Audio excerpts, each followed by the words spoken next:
All right. Well, good morning, everyone, and thanks for hanging out today for this Exploring by the Seat of Your Pants hangout. My name's Joe Grabowski, and I'm going to be your host for today. And we're going to spend a little time talking about the Galapagos. So I'm a pretty lucky teacher. I teach grade 7 math and science in Guelph, Ontario. And recently, I was awarded something called a Grosvenor Teacher Fellowship. So this is through National Geographic and a really cool company called Lindblad Expeditions. And each year, they look for teachers across North America who are doing really cool things in their classroom to bring geography and science into their classrooms, to open up their classrooms to the world. So each year, they pick 30 or so teachers from all over North America. And those teachers get to travel down to Washington, to National Geographic headquarters. They get to meet all the other teachers. We get to do some really cool workshops. And then best of all, National Geographic sends us off onto Lindblad Expeditions at different times throughout the year. So some teachers went to the British Isles. Some teachers went to the Arctic, so Iceland and Greenland and Svalbard. I was really lucky. I got to go to the Galapagos. And then some other teachers are just now starting trips to Antarctica. So there's actually a couple teachers who are going to spend Christmas in Antarctica on board of one of the Lindblad ships. So Christmas with the penguins, that'd be pretty cool.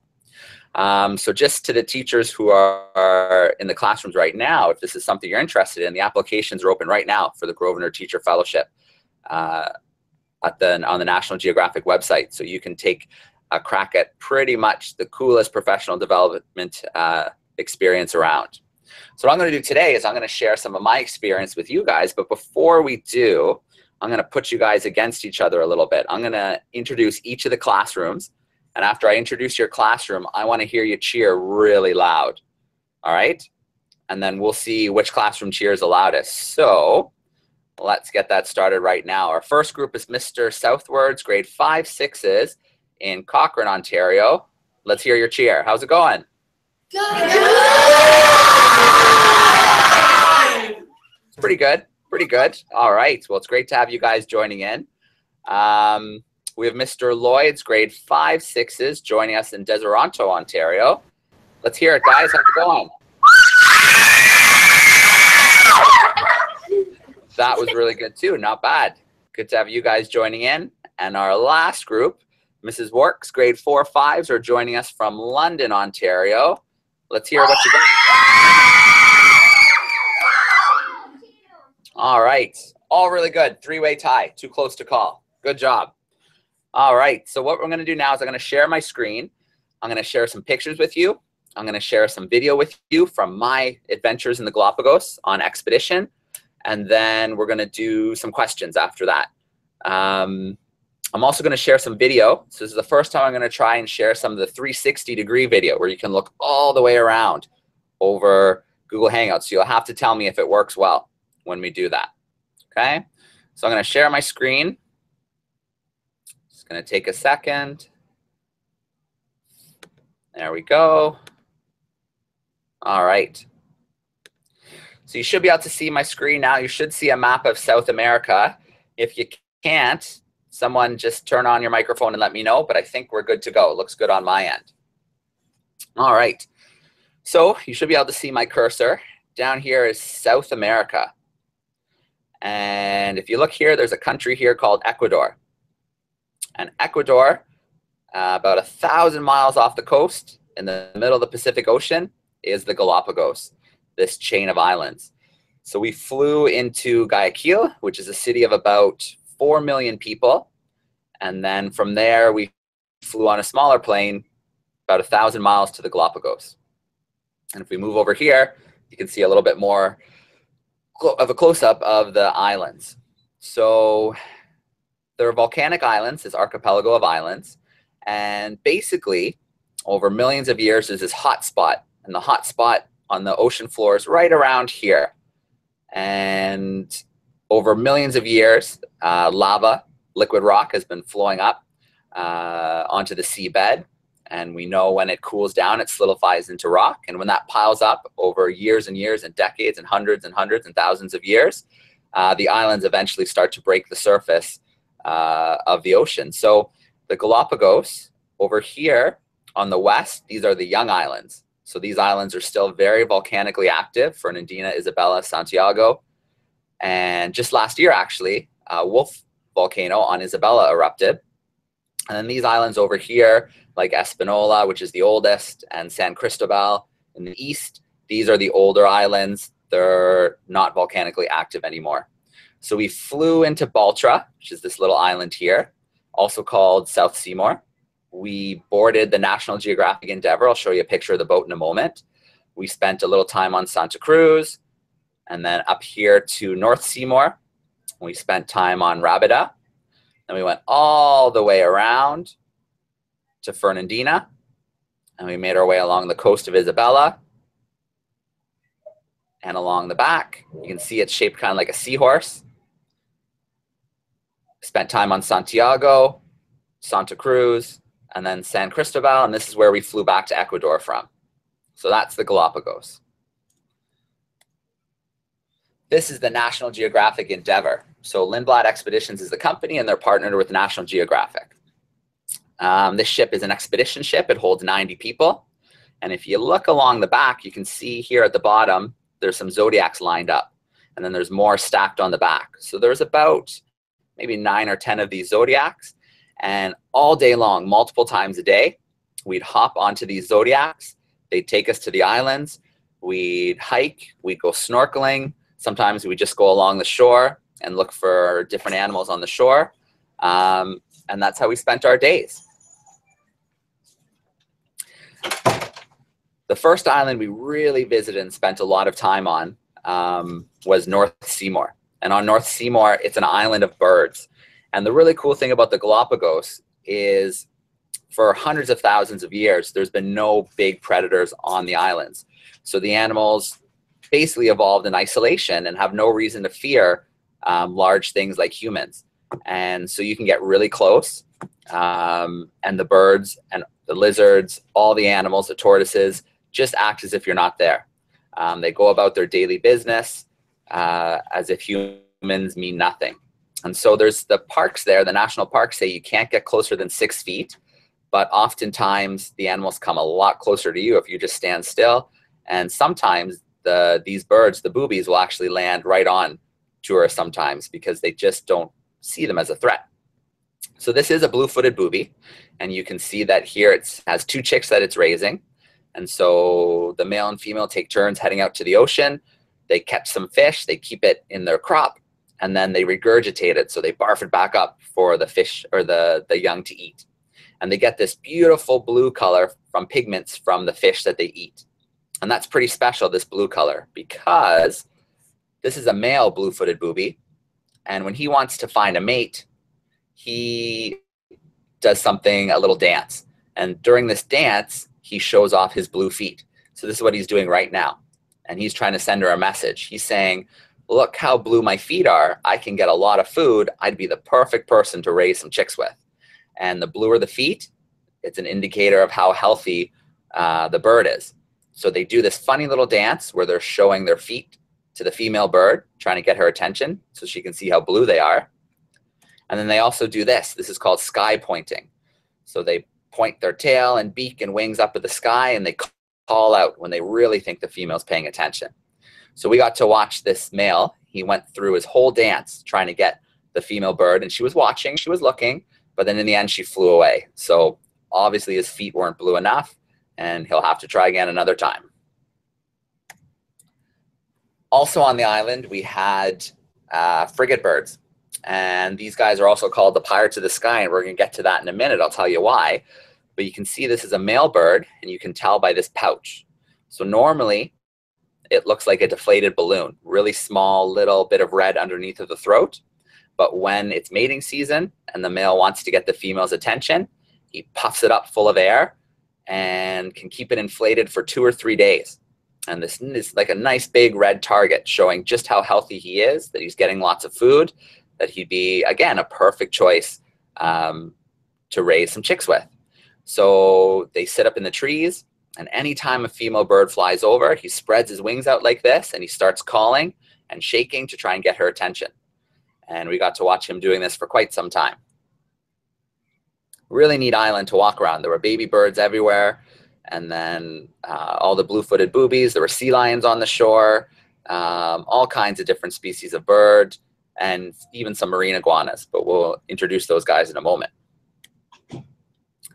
This is a land iguana, and these guys are pretty cool. They have a territory, and each of their territories has a prickly pear cactus, and that's their food. So they protect those territories because they don't want other males taking them away from them. And, you know, it's pretty important to make sure you have a good source of food. So this is what a prickly pear cactus looks like. And you can see here, every once in a while, he takes a little bite out of the cactus, like there, and there's another one. So it's his food. It's also shade for him. So they protect these prickly pear cactus that they have in their territory. The next island we visited was Rabida, and this was a really, really cool island. This island here is red. The rock, the volcanic rock is red, and that's because essentially this island is rusting. It's full of iron, the rocks, and being exposed to the moisture, being exposed to oxygen, over time, it rusts just like a piece of metal would if you left it outside for a long period of time unprotected.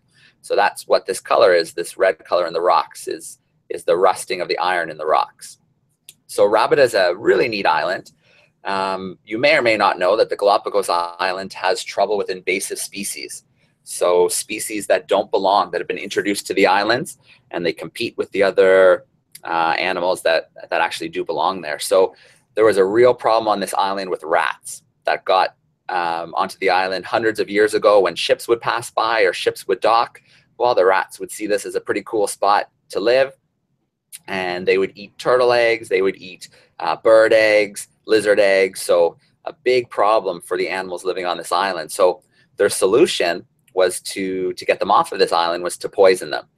Now there's a problem with that because there's a predator on this island called the Galapagos hawk. And if the rats were dying and the Galapagos hawk ate them, then they could die from the poison as well. So they took the time to round up all the Galapagos hawks from this island and to keep them safe for a few days while they left out the food that took care of all the rats. And then they released the hawks back on the island. So it's a conservation success story that they got all the rats off of this island, but now they have to be careful that they don't get back on from a passing ship or something. So invasive species are a big problem in the Galapagos, but they're working really hard to try and wipe them off of the islands. We did some snorkeling off Rabida. So swam with some sea lions, green sea turtles like this one, white tip reef sharks, all kinds of really cool fish, starfish. So the green sea turtles love the Galapagos. I would even go as far as to say the Galapagos is infested with green sea turtles. So sometimes I'd be in the water with 10, 15, even 20 of them when you look around. And they're here for this algae. The waters are really nutrient rich in the Galapagos, so it can support a lot of healthy marine life. And there's another shot of a green sea turtle. This is called a chocolate chip starfish, and I think you can probably guess why. Looks almost like someone dropped a chocolate chip cookie onto the rocks. And then these are Galapagos mockingbirds. So again, wildlife in the Galapagos is not afraid of humans. These guys were running in between our feet as they were having little arguments with each other. They were flying all around us, just no fear whatsoever of humans. And this is a Sally Lightfoot crab. So you can see he's on this volcanic rock, and every island, if you went along the shorelines, is usually ringed by this volcanic rock and covered in these beautiful red and yellow Sally Lightfoot crabs. And it's neat when they get mad at each other. They shoot little jets of water at each other, so that's fun to watch. These guys are a personal favorite. These are the marine iguanas. They're the only species of lizard that can go into the ocean and find their food. So they stretch out on the lava rocks in the morning to warm up. They head down to the ocean and swim out a little bit and dive down. They eat the algae off the rocks. That gets them pretty cold and pretty tired. They drag themselves back onto the nice black rocks, and then they just lay and warm up in the sun. And if you're ever on an island in the Galapagos, you're going to hear a lot of sneezing. And that sneezing is these marine iguanas. So big problem with eating food from the ocean is it's pretty salty. And their bodies can't handle all that salt. So they have special glands up here in their nose that can filter the salt from their body. And then they sit around all day long sneezing salt snot all over each other. I'm going to show you a different picture of that in a moment. But this is the marine iguana, a pretty unique species of lizard. There's another one enjoying the sun. So we're on Fernandina now. This is the youngest island in the Galapagos, still very volcanically active.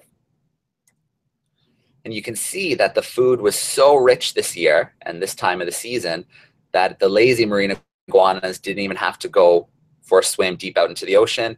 They could just crawl along and have a nice little buffet right on the shoreline. So you can see a few of them taking advantage of the really, really good season. And so this is Fernandina. You can see I'm standing on an old lava flow, looking across a little strait. On the other side here is Isabella. This is the biggest island in the Galapagos. You can see some of the volcanoes. You can see the National Geographic Endeavour again. So Fernandina was a beautiful island. This is a flightless cormorant. So these guys are pretty unique because if you find cormorants anywhere else in the world, they can fly. But these guys made their way to the island, and with no predators and lots of food in the oceans, they didn't need their wings anymore. So over thousands, maybe hundreds of thousands of years, the wings began to become vestigial, which just means there's something that they still have, but they don't really use anymore for their original purpose. So they've got these tiny little wings, couldn't fly even if you wanted to, and big, strong back legs for swimming in the ocean and finding fish. So I had a great, great time snorkeling with one day, watching it go down, find fish underneath the rocks. It was really cool. So he's making his way back to the shore, to his nest. So the female's there with two chicks. You'll see her in a moment. And he's bringing some seaweed. Apparently, female flightless cormorants love seaweed. So he's bringing her a present back for her. And you can see in this next picture, there he is. He's pretty proud of himself. He's dropping it at the nest. There's the two chicks, and the female's there. So you can see they also have these beautiful blue eyes. You can see a little better in the next picture. So he's going to warm himself up in the sun. You can see just how tiny his wings are. These are no good for flying anymore. You can see she's getting ready now. She's going to head out and look for some food. And then the two chicks are waiting for dad to come give them some of the fish he's storing inside his crop. We crossed the equator. This is the snout of Isabella, that really big seahorse-shaped island I showed you. So here's two pictures. Oops. There's two pictures. You can see the volcanic kind of landscape as we go back and forth. And we cross the equator right at sunset. I'm going to show you a little video of that in just a little moment. We'll experiment with a 360 video and see how it does. Went for a hike on Isabella. So you can see here we're climbing on the crater of a parasitic volcano. You can see the crater's filled with water over time. If you look out, you can see Fernandina in the background, the big shield volcano on Fernandina. And then you can see there's our ship waiting for us, the Endeavour. Also on Isabella, we saw our first giant tortoises. So these guys are amazing. And each island, for the most part, has a unique species of giant tortoise. And unfortunately, on some islands, they're endangered. And on some islands, they've gone extinct. They've been wiped out completely. And that's because over the last several hundreds of years, sailors would come to the islands, and these tortoises were an easy source of food. So they could collect these giant tortoises, they'd bring them to the bottom of the ship's hold, and they'd leave them on their backs. And the tortoises could live like that for months. And so it'd be a fresh source of meat. And unfortunately, several species have been lost, including there was a species of tortoise. This was down to just one. His name was Lonesome George. You may have heard of him. And he just passed away, I think about 4 or 5 years ago. And he was the last of his species from his island. So unfortunately, sometimes, even though there's many great conservation success stories, sometimes it's too late for some species and we lose them forever. You can see here they get pretty big. And if you don't move out of the way when they're coming towards you, they'll pretty much walk right over top of you. It's like being steamrolled in slow motion. So I had to roll out of the way so that this guy wouldn't walk right over top of me. More land iguanas on the island, and we got to watch two of them get into a fight over a territory. And so they puffed up really big. They tried head bobbing to try and scare the other one away. And when that didn't work, they started kind of headbutting each other, pushing, and until one got tired and left. So no biting, but a lot of pushing, a lot of headbutting. This is the Galapagos hawk that I mentioned. So this is the largest predator in the Galapagos. They'd hunt little lizards. They'd hunt baby marine iguanas. So they're the largest predator in the Galapagos. And then there's introduced predators, so things like cats and dogs that humans have brought. But on the islands, the hawks are the natural predators. And there are some little snakes too on the Galapagos.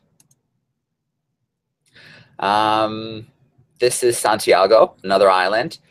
Beautiful beaches in the Galapagos. So basically, when I showed you all those islands at the beginning, they're all protected national parks. There's only 3 spots where people can live in the Galapagos. Other than that, it's all protected national park. So at night, sea turtles will drag themselves onto these shorelines. They'll lay eggs in the sand, maybe about 100 of them.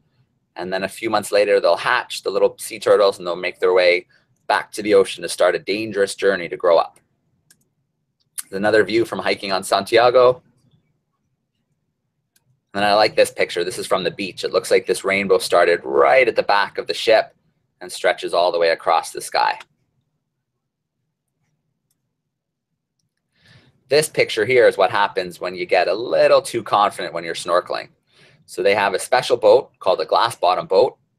And it's for people who don't know how to swim or maybe don't feel comfortable swimming in the ocean. So the whole bottom's made of glass, and they can still go over top of the reefs, and they can still see some of the fish underneath and still feel like they're experiencing underwater. So I was snorkeling and swimming back and forth underneath and waving at everybody in the glass bottom boat. And one time I wasn't paying attention. I was on my back, and there was a rock sticking out from the reef. And well, you can see what that rock did to my shoulder. Gave me some pretty good scratches. But no big deal. The ship's doctor took care of it, put on some cream to make sure there was no infection, and good as new. Here's a lava lizard on Santiago. And there's another one here. Now this is pretty cool because this is a male and this is a female.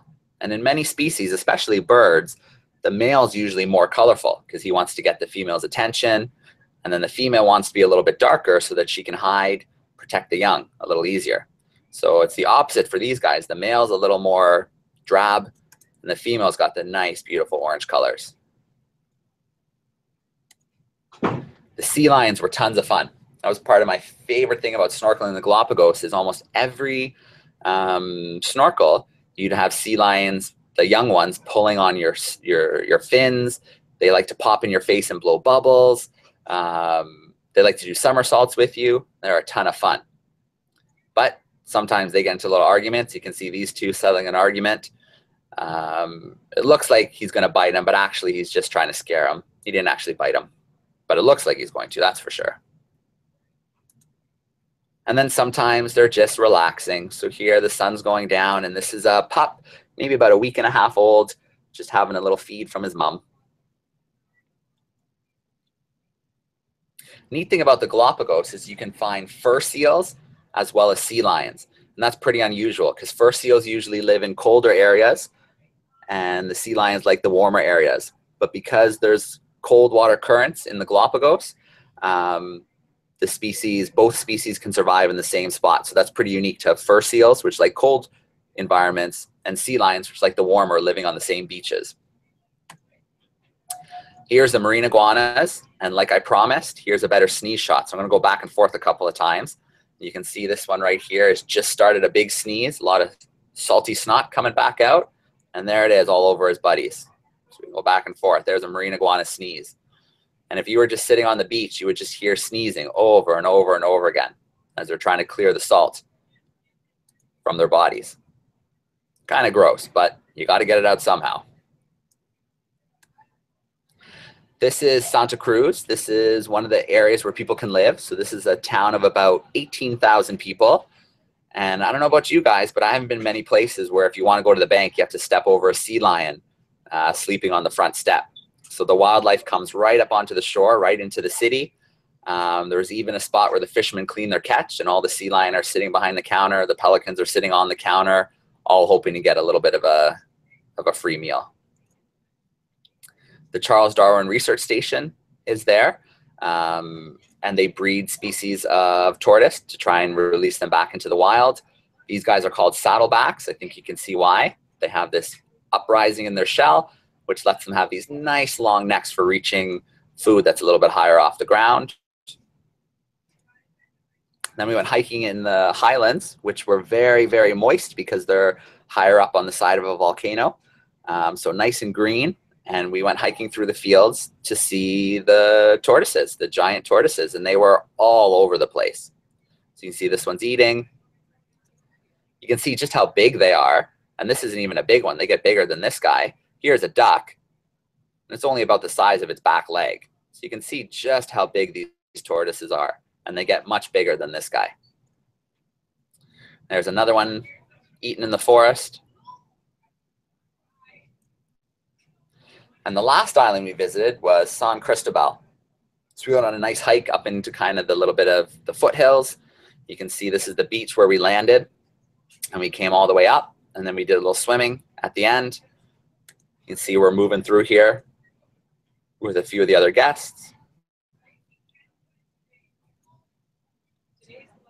There's 3 species of booby in the Galapagos. We saw the blue-footed. Here's the Nazca. And then I bet you can guess that this one's called the red-footed. So on San Cristobal, all 3 of them live on the same island, which again is unique in the Galapagos, to have all 3 species breeding on the same island. I said I'd tell you why frigate birds are called pirates of the sky. It's because they don't actually catch their own fish. They wait for other birds to catch some fish, and then they start harassing them, whether it's in the sky or on land, to try and get them to regurgitate their fish so they can take it and they can eat it. So they're called the pirates of the sky. And you can see these blue-footed boobies. There's the young one, and that's maybe the mother. And they're trying to keep this guy away. He wants them to regurgitate their fish so he can get a free meal. And this battle probably went on for about 20 minutes where they're trying to get the frigate bird to leave. And eventually he did leave. The frigate bird did give up. Another cool shot of the Endeavour. One of the last beaches we visited. You can see these brown lumps all over here are sea lions all over the beach. And then we watched the pelicans as they were diving and catching food. Another pelican. All right. So those are the pictures I want to share with you. I'm going to experiment now, and we're going to try and watch a couple of these 360 videos. So the first one I'll show you is from when we crossed the equator at sunset at the tip of the Isabella, at the tip of the seahorse's nose. So I'm going to load it up, and I want you to listen. You can watch. I'm going to turn the image around. Hopefully it'll work. And then listen to what the ship does every time it crosses the equator. It's pretty cool.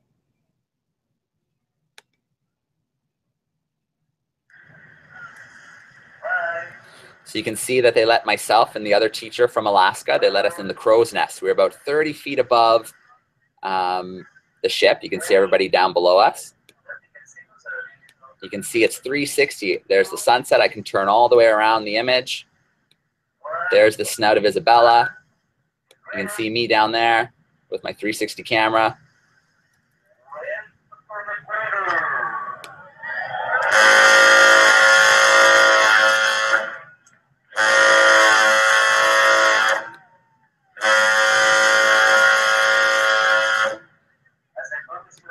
So when you cross the equator in the Galapagos, the ship blasts the horn to signify the crossing. So pretty cool, the 360 camera. You can see everything.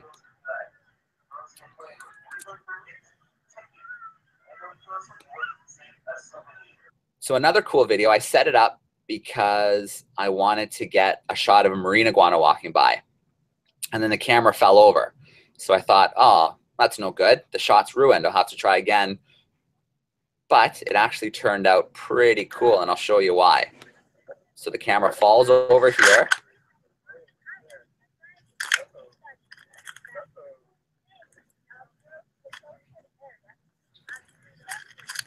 And then off it goes.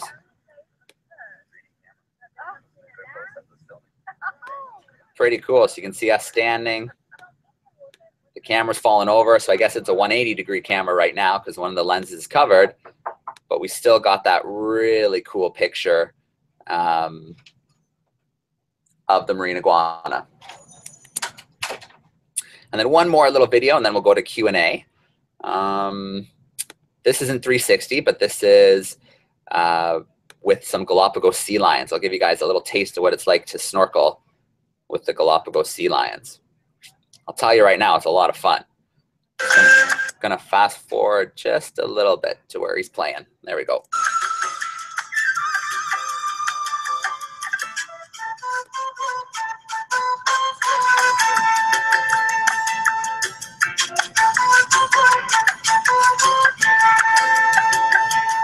You can see just how fast they are.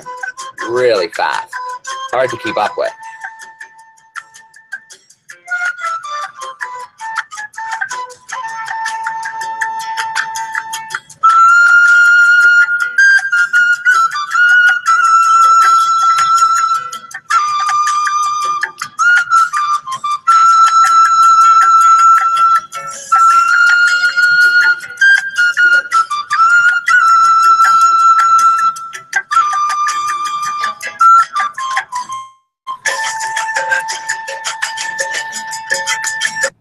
All right, I'm going to come back now.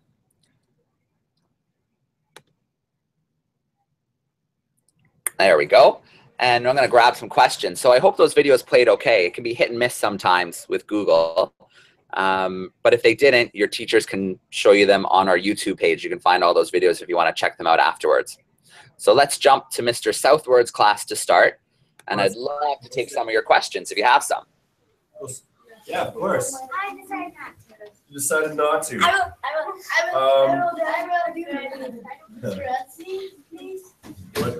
Well, okay, so we've got a lot of people who have a question. Cassie, you want to ask your question? Just sit right here, get in the, or are you visible? Yeah. Go ahead. Just say, what's your question? How many species are there on the island? Okay. How many species are there on the island? How many species are on the island? Well, that's a really hard question. I can't answer that for sure. But what I can tell you is that the Galapagos is pretty unique in that there's not a huge amount of biodiversity. And the reason why, you can probably guess, is the islands are 1,000 miles from the mainland. So these islands formed from volcanic rock. Obviously, birds can fly there, right? But things like tortoises, things like lizards, they can't swim there. That's way too far. So there'd be storms. Big storms on the mainland would wash creatures into the water, maybe off Ecuador, maybe off of Peru. And they'd climb up on big mats of palm trees. So floating palm trees, floating debris would form big rafts, and the animals could survive for long periods of time and drift out to the Galapagos. So that's how all the reptiles and maybe even some of the birds would have made their way to the Galapagos, was floating on these rafts after storms. And the really neat thing is all the different species of land iguanas and marine iguanas and the tortoises all came from one pioneer species that would have drifted there hundreds of thousands of years ago. And as they ended up on different islands, separated from each other for such long periods of time, eventually they would have formed different species. So there's not a lot of biodiversity because they are islands so far from land. So I can't tell you for sure how many species there are. But compared to somewhere like Ecuador or Peru, which have rainforests, which would have tens of thousands of different species, the Galapagos has a lot less. That's a really good question.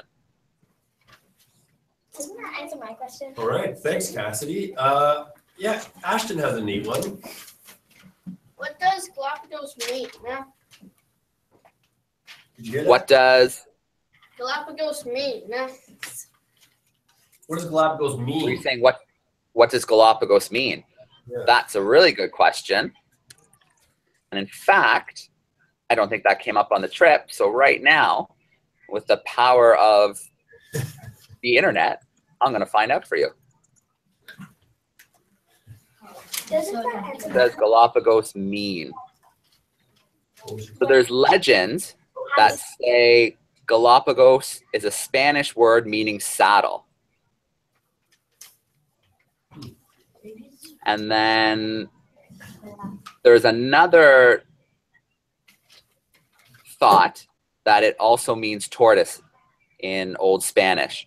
So I can definitely see how both would work. If you look at the islands and the shield volcanoes, they definitely kind of look like a saddle. And then anybody visiting those islands would see the tortoises, and that could be a good name for it too. So it could mean saddle in Spanish. It also could mean tortoise. So that's a really good question. It actually says it's meant tortoise for thousands of years. So that makes sense. All right. So I'm going to come back. I bet we'll have time for another question or two, but I want to visit our other two classrooms. So we'll visit Mr. Lloyd's classroom in Deseronto. Your microphone's on. Courtney, nice and loud. Did you say that there was people living in the city or like town? Yeah, so there's 3 spots in the Galapagos. Let me see if I can remember. Santa Cruz, Isabella, which only has a small amount, and then I believe Floriana is the other island, and that only has a small amount as well of people. So there's only 3 spots you can live. The rest of the Galapagos and all those islands are national parks. And you can only be there between 6 in the morning and 6 at night. So by 6 o'clock at night, the islands close. People can't be on them unless you live on, obviously, one of the 3. And so you have to be back on your boats. You can't be on the islands during those times. So another neat thing about the Galapagos is those 3 islands that people do live on, it's because there's water. Most of the islands don't have a source of fresh water, so people couldn't really live on them even if they wanted to. So the main reason that they do live in those spots is the fresh water. And that little town I showed you is called Porto Ayera, and there's about 18,000 or so people who live there. And then the other spots are much, much, much smaller. Good question. Lola. How many days were you on Galapagos? Okay, so the whole expedition was 10 days. We were in the Galapagos for 8 of those days on board the Endeavour, and we visited 9 islands, kind of more centered towards the western part, the younger part of the archipelago of islands. So 8 days in the Galapagos, and then a day on each end we got to spend in Guayaquil in Ecuador. Shelby. What was your favorite animal? That's a hard one. There's in university I took biology and zoology, so studying animals and ecosystems, that's something I really like to do. So I always wanted to visit the Galapagos.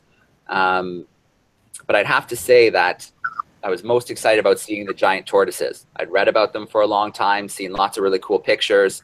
So it was really neat to be with turtles that big, or tortoises, sorry, that big.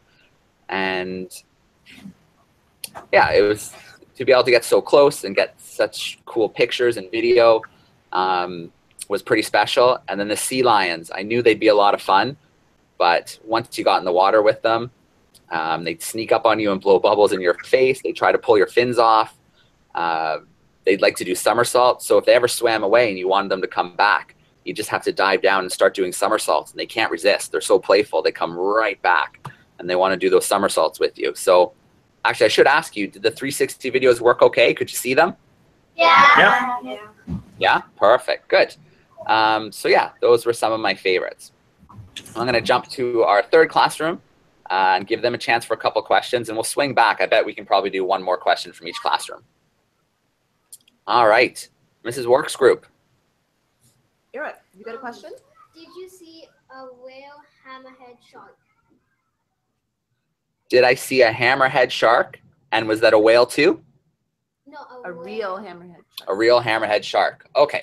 While I was in the Galapagos, I did not. The only sharks that I saw were white-tip reef sharks. So we saw some of those while we were snorkeling.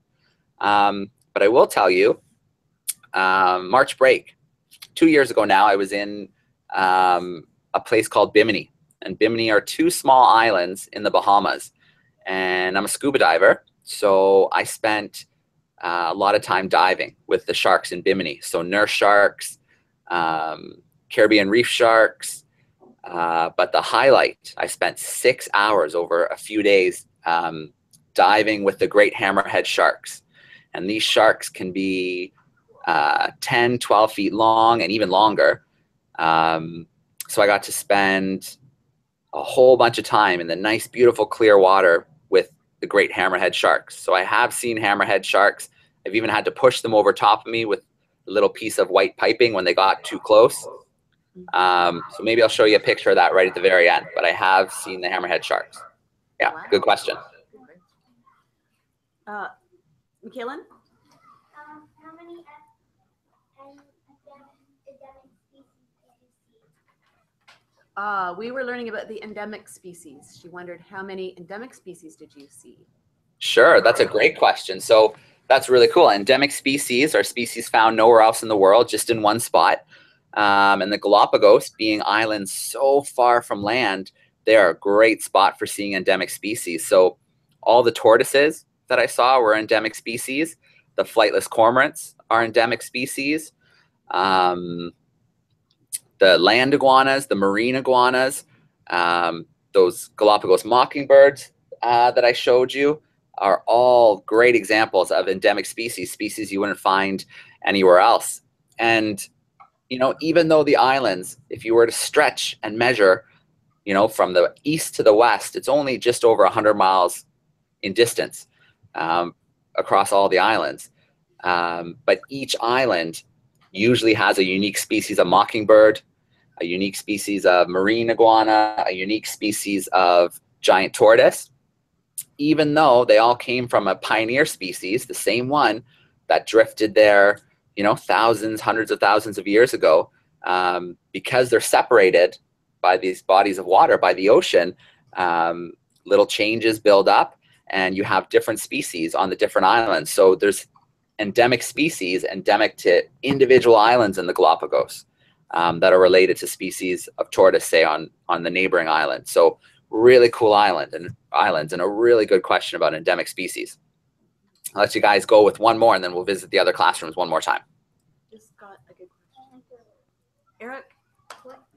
Aiden? Oh, sorry, Aiden? Well, I got this from when you said that some of the stones were red in one of the islands. So sand is made from rocks crushed, but like, why isn't the sand red, or is the sand red?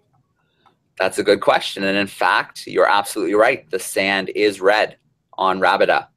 And just trying to remember, we were on the beach, we were watching the sunset, and there were sea lions all over the beach. So the sea lions were kind of red because they come out of the water and they'd roll in the sand. So they had a really neat kind of red color because they had all the sand in their fur. And then we actually saw one sea lion on there with a big bite mark out of it in the shape of a shark's jaw. So that sea lion had been bitten by a shark, but it got lucky and it got away and it survived. So that's definitely a memory I have from the red beach on Rabida. And in fact, different beaches in the Galapagos have different colored sand. Sometimes you'd be on a white sand beach, sometimes red, sometimes all crushed shells. And there's even one that has a black colored sand due to the rocks that it has on it. And then one island has a green colored sand. So pretty cool place to explore the Galapagos. Good question. Let's jump back to Mr. Southward's class for another question. Alex. How many hostile animals did you find in Galapagos? All right. Well, on land, none. So there's snakes in the Galapagos, but they're pretty harmless. They're pretty little. Unless you're a baby marine iguana, then you're in trouble. I do recommend, if your teachers have time, to go onto YouTube and look up the BBC Planet Earth Part 2. They have a clip up there of a baby marine iguana trying to get away from snakes on the Galapagos, and it is awesome. So check that out after class on YouTube. Planet Earth. Some of you guys saw it already? Perfect. Good. Good. Awesome clip. I would say the most hostile animal in the Galapagos is only hostile if you do something really silly. So there's something called a scorpion fish, and they have beautiful camouflage. They blend in beautifully on the rocks. You'd hardly know they were there, but their defense, as well as their camouflage, is poisonous spines. So if you were to try and grab one or accidentally put your hand on the wrong rock, you would touch one of the fish potentially and be poked with one of the poisonous spines. So I believe they did tell us that those are the most, I guess, dangerous creatures in the Galapagos. However, they're not looking to do that. It's really a self-defense if you accidentally step on one or poke one or something like that. So on land, there's really nothing to worry about. And in the water, you just have to watch where you put your hands or where you stand up. Good question. Mr. Lloyd's class, do you have a final question? Easy. How many days did you spend on each island? Most times, sometimes we'd only spend a few hours and then hop back on the boat and go to another island. Isabella is where we spent the most time. We spent part of 2 days on Isabella because it's such a big island. We could spend time on one side and then make our way around, spend time along the other side. So about 2 days to explore Isabella because it's such a big island. And then the other ones were shorter periods of time. So we were on Santa Cruz the very first night, just for about maybe 2 hours. We explored one of the beaches, and then we came back to Santa Cruz later in the trip when we went to the Charles Darwin research station, where they're doing a ton of really cool work, conservation work. So one of the really neat things that they're working on projects is there's a fly. There's an invasive fly that doesn't belong in the Galapagos. And what that fly does is it lays eggs in the mangrove finch nests. And then when the mangrove finches are born, the young ones, they feed off their skin and they feed off their blood. So it usually ends up killing the little baby birds. Now those birds have dropped down to less than 40. There's only about 40 mangrove finches left in the world. So at the research station, they're doing 2 projects. One is they're trying to find a way to get rid of the flies without hurting any of the flies that belong there. So you can imagine how hard that is. And then 2, they're taking the mangrove finch eggs and they're raising them in captivity. So they're raising them by hand, the little finches, and then they're releasing them back into the wild. So it's a 2-part project. One part to try and get rid of those flies, and part 2 to try and build up the mangrove finches. So they do all kinds of work like that at the research station in the Galapagos. So it's a pretty cool spot to visit.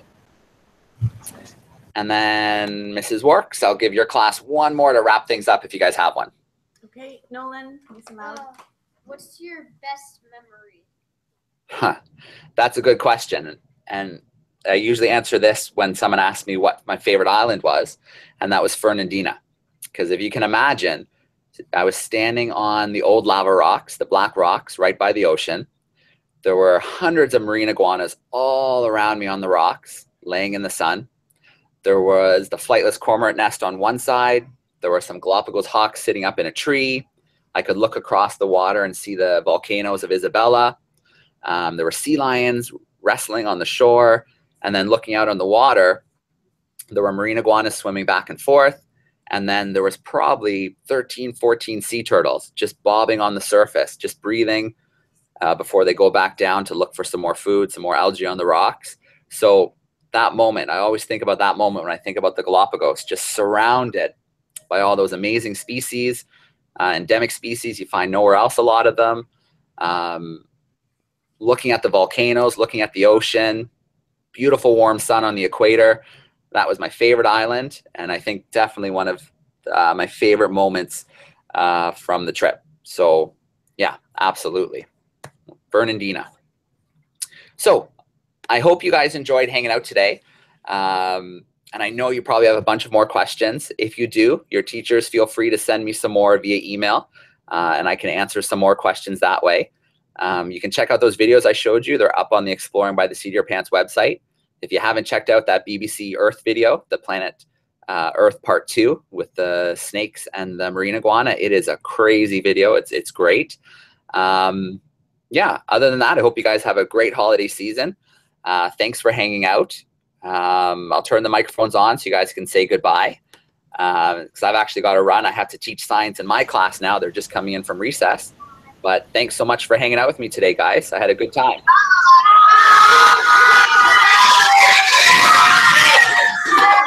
All right. Have a great holiday season, everyone. And we'll see you back in the new year. Thanks, everyone.